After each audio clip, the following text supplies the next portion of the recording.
Today we're going to revisit calculating the area of a triangle. How can we calculate the area of this triangle here?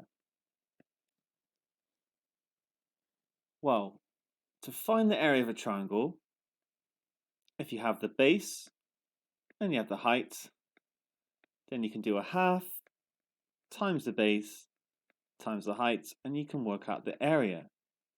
However, in this situation here, I've got the base, but 8 is not the height. 8 is a sloping part. The height is actually this distance here. I don't have it. So how can I work out the area in this case? Well, that is what we're going to find out. We're going to see that there's another formula for the area of a triangle, strongly linked to it, but that's the one you use when you're not given the base and the height, but you're given two sides that are next to each other and the angle in between. Let's take a look. Okay. Now, I'm going to challenge you to this. Can you come up with a formula for the area that does not need h? So let's say we have all the sides and all the angles even, or maybe just some of the sides and some of the angles. How could you work out the area? Now, the key is to maybe write down the formula in terms of h, area equals a half base times height, and then eliminate h from it somehow. Okay, we're going to look into this. Now, we could choose any of the angles. I'm going to, in this case, choose angle C. And I can see that sine of C is actually equal to h over a. And this is what we did when we derived the sine rule. And I can rearrange this to h is equal to a sine capital C. And I've done it. I've managed to, if I can now just substitute in for h, I can write down that a is equal to half b a sine c. And I can write down the area of a triangle using two sides and the angle in between them. And this is our formula that we're now going to use and learn. Okay, and if I'm going to summarize the main bits of advanced trigonometry that we've done, here it is. The sine rule can be written like this, or you can flip it around when you're dealing with the angles. The cosine rule can be written like this. We did talk about the fact that you can write it in terms of the angle B and the angle C, but we're just going to always relabel it. And the area of the triangle tends to be written in terms of the angle C. So three formula to learn how to use. So yeah, you might think why, you could equivalently write it as a half BC sine A. We could have got that instead, or actually you could have written a half AC sine B. It is possible to get three formulae, but the main thing to learn is that it's two sides and the angle in between. We tend to write it as half AB sine C. So with that knowledge, have a go at finding the area of this triangle here. Okay, I'm going to go through this one. So what I do in this question, like you can just jump straight into it if you remember that it's the two sides and the angle in between. Like I've not labelled any more sides or angles in this question, but I'm going to take it slowly. I'm going to label this capital C, this little c, this little a, and that's the opposite angle over here, capital A, then this little b and this capital B. Actually, I don't really need to do all of that. The main thing is the A, B, and the C. So then I'm going to get that the area, I need to be a bit careful, don't I? Because I've used A for the area, but I've also used it for the angle in some cases. So I'm going to write area now to make it clear. And it's going to be half AB sine C. We tend to write the A first. So a half, not that it really matters, a half times 8 times 6 times sine 103. And that's it. I'm going to need my calculator for this. That's going to be a half times 8 times 6 is 24. 24 times sine 103. Check that you get the same as me. I get 23.384, okay, which I'm then going to round to 23.4 centimeters squared. And we can now find the area of triangles like this. Okay, I've gone through that one. Try another one. Definitely try this one yourself if you watched my example there. It's going to be very similar. In this case, okay, this is what we're going to use. We're going to, well, if you want to relabel it, yeah, it's going to be capital C. I think it's, it's maybe just good practice to get into this kind of habit. Okay, so I'm having to call this capital A. And so it's going to be a half times 5.2 times 7.1 times sine of 42. And in this case, we get 12.4 centimeters squared. Nice one. So we can now calculate the area of a triangle. Hopefully that all makes sense. Right, we're going to look at a few more complicated examples on using this formula, the area is equal to half AB sine C. Here's one, and what I want you to do in each case is try them first and then just check your solution with me, or if you get stuck, then get some hints. Okay, in this question, we're given the area and we have to work back to one of the sides. So I can still write down the formula.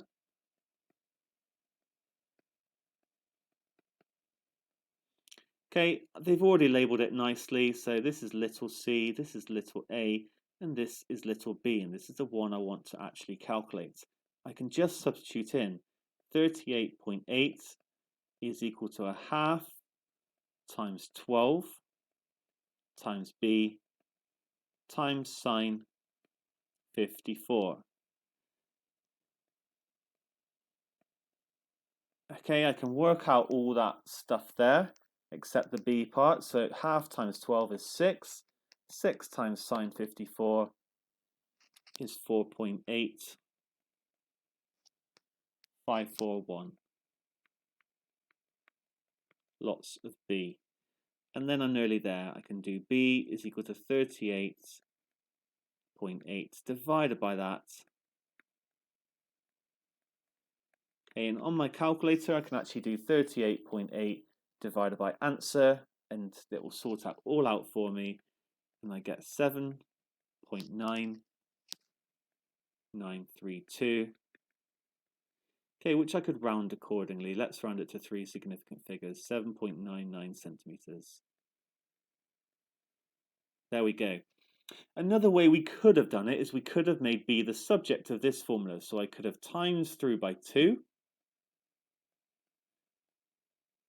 And then I could have divided through by a and sine c. And I could have written a formula down directly for the side. So make sure you can do that as well, but it's probably a bit easier if you just deal with the numbers. Okay, next one. Calculate the perpendicular height of this triangle. How are we going to do that? Well, we need to remember that the area of the triangle is actually a half times base times height. But it's also equal to a half times AB times sine C. So if I can work out this one down here, then I can set it equal to that one and I can solve to find H. In this case, right, I'm not actually going to label my triangle. Once I start becoming really confident, then I can actually just say, all right, don't need to worry about it. I've got two sides with the angle in between. You've got to do that. You've got to remember that. So it's going to be a half times 7 times 6 times sine 120. And I can put that into my calculator. I can do some of it in my head. This is 42. Divide by 2 is 21. So it's going to be 21 sine 120. And that is 21 root 3 over 2. So then I can say that a half times 7, which is actually 3.5, 3.5h equals 21 root 3 over 2. Okay, and I can rearrange this. I can basically just divide through by 3.5, and I actually get this nice surd as an answer. H is equal to 3√3 centimeters. So I guess the message here is don't neglect that old formula. It can still sometimes be useful. Okay, finally, let's look at this one. This one is tasty. So there's a lot going on.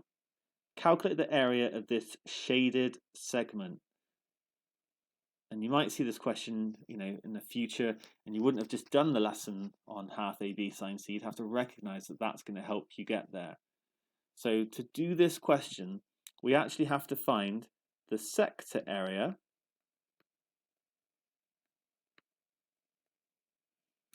and then minus the triangle area.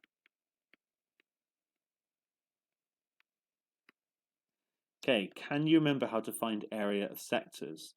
Well, the area of the full circle, okay, if I was to draw it, that's not a very good drawing of the circle. Let me try one more time. Okay, that's a bit better. The area of the full circle would be pi times 8 squared. To be fair, this question doesn't say that it is a sector of a circle, but that is what it is. It would be more clear in an exam question. So apologies if you're like, I have no idea because I don't know that this is the arc of a circle. Okay, I'm telling you now it is the arc of a circle. Right, well the full circle will be 8 pi times 8 squared, but I don't have a full circle. I have 50 degrees worth. What is the fraction of the circle that I have? And this is your formula for the sector area. Is actually theta over 360, in this case 50 over 360, times by pi times 8 squared. That's the sector area. Brilliant. So that is all of this. Now, I'm minusing the triangle area, this bit in blue, because that will leave me the thing I want. So that is going to be a half times 8 times 8. I'm going to be a bit cheeky and write 8 squared times by sine of 50. And we're there basically. That is the answer. We just need to figure it out. I think that I'm not going to chuck it. I'm just going to show some extra steps. 50 times 360 times 64 is 80 over 9. 80 over 9 pi. I've not chucked a pi in, I've left that there. I've dealt with it like I do in x. And then I'm going to be minusing a half times 64 times sine 50. Okay, this one's not a very nice answer. 24. I've got the area of the sector exact. 24.513. Okay, substitute that into your calculator finally. Yeah, I suppose you could leave it like this. This part is exact actually. If you're asked to leave it exact, this would be it. If you work it out, you get 3.412 centimeters squared. I'm just going to check that.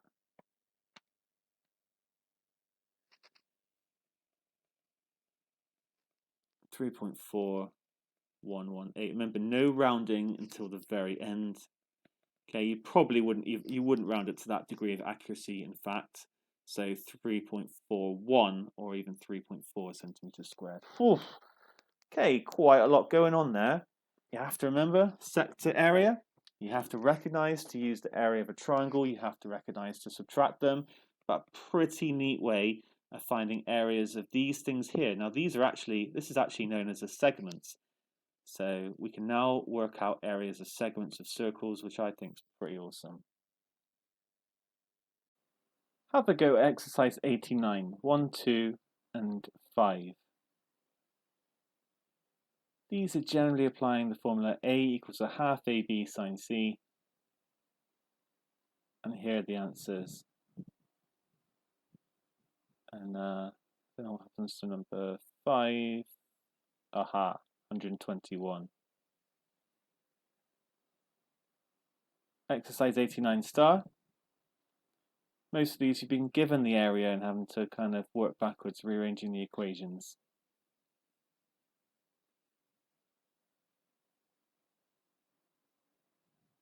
Number 5 is actually, I'm just going to show you the answers to these. And then if you didn't get them, I'm not going to go through, I've done examples on rearranging. Number 5, you don't have the angle, so you're going to have to use the cosine rule to work out one of the angles first. And I'd probably work out this one because, well, it depends which version of the cosine rule you use. I'm kind of assuming you use the one I've taught here, which is to find cos C and hence C.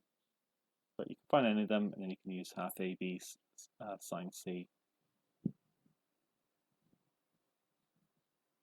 And this one asks you to work out the perimeter. Some good questions here that make you figure out, use not just the area formula, but either the sine or cosine rule. So with this one, you can work out this angle using the formula. And then if you want the perimeter, you're going to need this side. So it is going to be the cosine rule again, but this time you know the angle. Here you had to work out the angle. So yeah, 5 and 6, really good questions. Do try and make sure you understand them. I'm not going to go through them, but it's applications of the cosine rule. And I've shown you the answers. Number 6, here we go, challenge question. I've gone through an example like this. Here's the answer. And finally, 22, a pentagon.